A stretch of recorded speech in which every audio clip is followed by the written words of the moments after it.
नमस्कार प्यारे बच्चों, आज हम बात करेंगे श्लेष अलंकार के विषय में।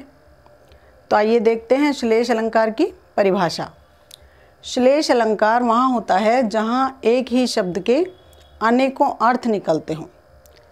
श्लेष का शाब्दिक अर्थ है चिपका हुआ, अर्थात एक शब्द में एक या दो या तीन अर्थ चिपके हुए हों, अर्थात उसके दो या तीन अर्थ निकलते हों, तो वहाँ पर श्लेष अलंकार माना जाता है। उदाहरण देखिए, विपुल धन अनेकों रत्न हो तुम साथ लाए, प्रियतम बता दो लाल मेरा कहाँ है।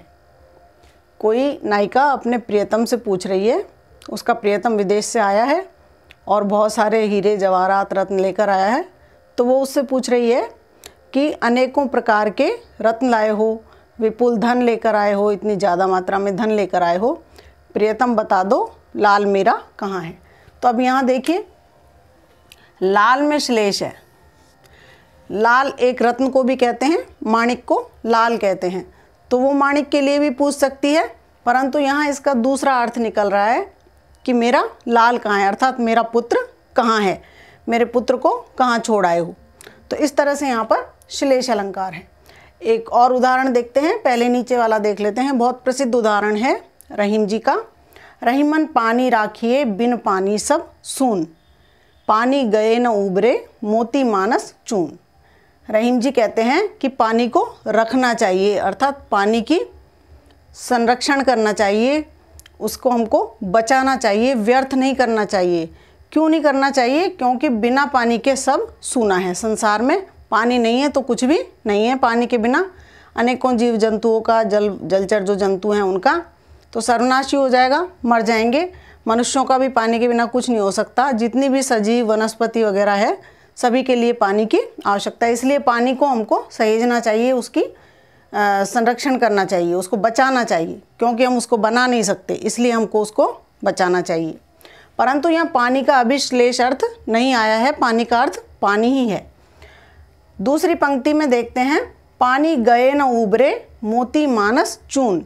रहीम जी कहते हैं कि पानी यदि चला गया, अर्थात पानी खत्म हो गया, तो उसके बिना किसी का भी उबार संभव नहीं है। किस का नहीं है? मोती का। मोती के लिए यहाँ पानी का अर्थ है चमक से। मोती जितना ज़्यादा पानी की गहराइयों में होगा, समुद्र की गहराइयों में होगा, उसमें उतनी ही ज़्यादा चमक पैदा होगी। दूसरा, मानस के लिए। मानस यहाँ पर मनुष्य के लिए भी मान सकते हैं और तालाब को भी मानस कहा जाता है, तालाब का पर्यायवाची है। तो मानस यदि मनुष्य को मानते हैं तो मनुष्य के लिए पानी का मोल बहुत ज़्यादा है। पानी के बिना मनुष्य का जीवन ही बेकार है। और तालाब के लिए तो तालाब तो बनता ही जल से है। जल है तो अभी उसका नाम तालाब है। जल नहीं रहा, जल सूख गया तो वो तालाब नहीं कहलाएगा, एक गड्ढा कहलाएगा। और तीसरा है चून। चून को यदि चूना माना जाए यहाँ पर, तो चूना भी पानी में ही रहता है, तभी वो काम में आता है। सूख जाता है तो तड़क जाता है, उसमें दरारें पड़ जाती हैं और वो बेकार हो जाता है। और यदि आटा मान लें तो आटे का भी कोई मोल नहीं है बिना पानी के। सूखा आटा तो हम खा नहीं सकते, पानी में मिलाकर ही हम उसके पकवान बनाते हैं। तो इस तरह से यहाँ पानी शब्द के तीन अर्थ निकल रहे हैं, मोती के लिए अलग, मानस के लिए अलग और चून के लिए अलग। इसलिए यहाँ पर कौन सा अलंकार है? श्लेष अलंकार है। एक और उदाहरण मैंने यहाँ पर लिखा हुआ है, उस पर हम बाद में चर्चा करेंगे। पहले एक दो उदाहरण और देख लेते हैं, छोटे छोटे। देखिए, नवजीवन दो घनश्याम हमें। नवजीवन दो घनश्याम हमें। हमारे जीवन का आधार, अभी हमने ऊपर वाले जो अभी रहीम जी का दोहा था जो मैंने मिटा दिया है, उसमें भी हमने चर्चा की थी कि हमारे जीवन का आधार जल है। जल के बिना जीवन संभव नहीं है। तो कवि कह रहा है नवजीवन दो घनश्याम हमें। किससे कह रहा है? घनश्याम से। घनश्याम अर्थात बादलों से। बादल ही धरती पर जीवन का पर्याय हैं। वो बरसाते हैं, तभी यहाँ पर जीवन होता है, जल होता है और जल से ही जीवन है। परंतु यहाँ दूसरा अर्थ घनश्याम का है। पहला अर्थ तो हो गया बादल, लेकिन यहाँ चिपका हुआ अर्थ क्या है? गोपियाँ कह रही हैं किससे? कृष्ण जी से। कृष्ण जी का एक नाम घनश्याम भी है। तो गोपियाँ कृष्ण जी से कह रही हैं कि हे कृष्ण, वापस मथुरा से गोकुल आ जाओ और हमें नवजीवन दो। हम आपके बिना जीना भूल गए हैं, इसलिए हमारे जीवन में फिर से जीवन का संचार करो और हमें नया जीवन दो। तो इस तरह से यहाँ घनश्याम शब्द के दो अर्थ निकल रहे हैं, अतः यहाँ पर श्लेष है। एक और उदाहरण हम देख लेते हैं।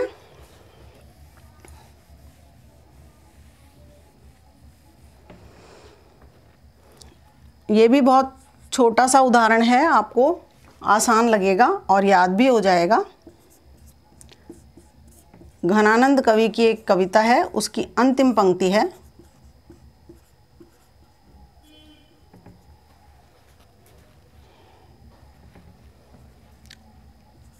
हों घन आनंद जीवन मूल दई। हों घन आनंद जीवन मूल दई, कित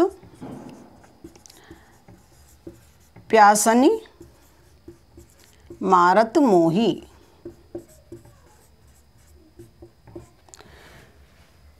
देखिए यहाँ पर घन आनंद शब्द के दो अर्थ निकल रहे हैं। घन आनंद शब्द में यहाँ पर श्लेष है। श्लेष उसी शब्द में माना जाता है जिसके एक से अधिक अर्थ निकलते हों। तो यहाँ पर घन आनंद का पहला अर्थ तो जैसा हम समझ रहे हैं कि हों घन आनंद जीवन मूल दई, कि आप जीवन का मूल हो अर्थात जल हो। किसको कहा, संबोधित करके कहा है? बादल को संबोधित करके कहा है। यहाँ पर घन आनंद का एक अर्थ निकलता है बादल, कि हे बादल, आप तो इस पृथ्वी पर जीवन के मूलाधार हो, तो क्या आप हमें प्यासा मरने दोगे, अर्थात क्या आप जल नहीं बरसाओगे? परंतु दूसरा इसका जो अर्थ निकलता है वो चिपका हुआ अर्थ क्या है कि ये स्वयं को संबोधित करते हुए कह रहे हैं। हों घन आनंद, कि मैं घन आनंद हूँ। उनका नाम है घनानंद, वो स्वयं घनानंद हैं। वो कहते हैं कि मैं घनानंद हूँ और आप मेरे जीवन का आधार हो। कौन? उनकी प्रेमिका सुजान। सुजान के लिए कह रहे हैं।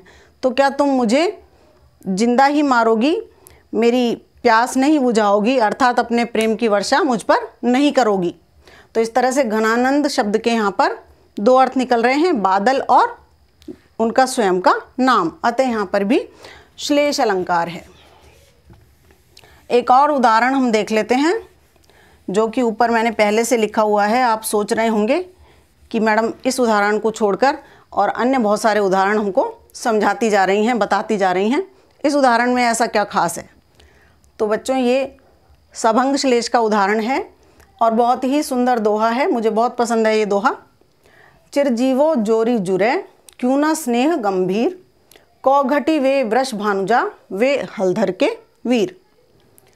कवि कहता है कि यह जोड़ी जो है यह चिरंजीवी जोड़ी है, अर्थात विश्व की सबसे पुरानी जोड़ी है, सभ्यता की सबसे पुरानी जोड़ी है, अमर जोड़ी है। तो इसमें गंभीर स्नेह होना, गहरा प्रेम होना स्वाभाविक है। उनके बीच में क्यों नहीं होगा गहरा प्रेम?